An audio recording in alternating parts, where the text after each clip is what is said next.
What a weekend for that team. Front Row Motorsports, Chris Buescher getting his first Cup Series win.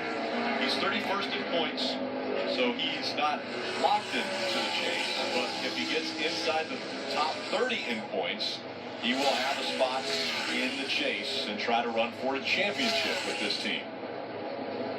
I really couldn't believe when I read that he was the first rookie to win since Joey Logano in 09. When you look at the crop of rookies, you know, I mean, I guess I knew it, but I didn't want to believe it. It had been that long. I mean, we have such a great group of young drivers in this sport. You know, a stat that blew me away that a lot of people didn't notice until the weekend was over. Every single race NASCAR ran last weekend was won by a rookie. The Camping World Truck Series race was won by a rookie. The Xfinity race, a rookie. And the Cup Series race, a rookie. First time that has ever happened in the history of NASCAR that rookies have won all three races. Hey, let's remember that Chris Buescher is a really good road race driver. Remember this race, Mid-Ohio in 2014.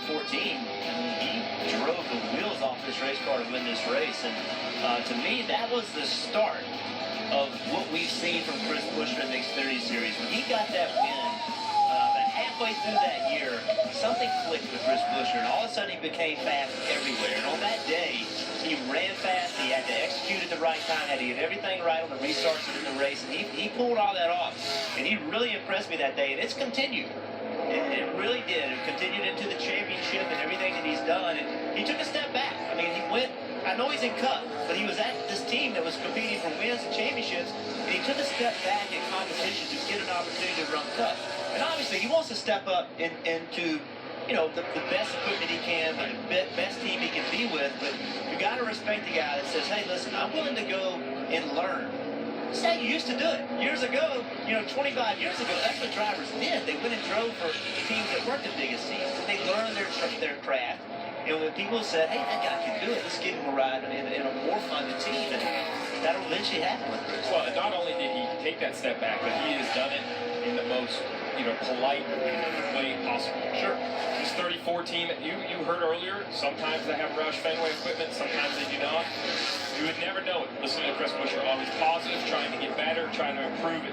His area, driving the race cars, I think that's going to go a long way with owners in this sport. I think that there's a great crop of young talent. Chris Buescher didn't get mentioned enough with the Chase Elliott's, with the Kyle Larsons, with the Austin Dillons and the Ryan Blaney's. And I think he proved last week that if opportunity falls his way, he can capitalize on it.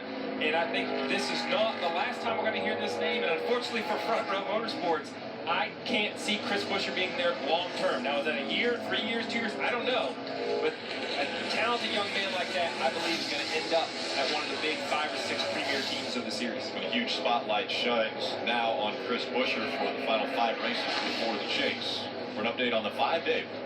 Remember earlier, Rick, we told you that he had a vibration that they were chasing down. I spoke with Casey a few minutes ago. He told me that was in the braking system, and I said, are they changing it all the way? Are they changing it completely out? He said, we're changing a lot of things. Casey rolling back into the garage area now, but has about a quarter of the laps that the rest of the guys have run and girls have run this session. So a lot of time lost for the 5 team, unfortunately. And Rick, this 5 team cannot afford to have these issues. They have been short on speed at times. They are definitely short on points at times. And it all starts with practice. I know this seems simple. Casey Kane, multiple race winner, he should be able to come out and figure it out. But Carl Edwards, Kyle Busch, Joey Logano, the top 3 drivers on the top of your screen right here, 1 through 3 on speed. They're veteran drivers, but they're getting practice time. So when you look at the chase standings, Casey Kane, minus 20 below the cut line. Chris Buescher, in my opinion, is only going to make that worse. He is going to gain those 6 points. This 5 team of Casey Kane needs to have a major turnaround. Statistically, they should have no problem getting there, but this track is probably one of his worst. Yeah. And he needs to have a good run here. The races are winding down. And we talked about it every week, and we hate to keep harping on it, but we're just not seeing the speed from all of the Hendrick cars. Right now, the best Hendrick car is Jimmy Johnson in 12th. So, the whole camp right now doesn't have the speed, and this car has got to find something. They're going to find a way into this chase. Remember, move that red line up 1 behind Jamie McMurray, and that makes it even that much more difficult.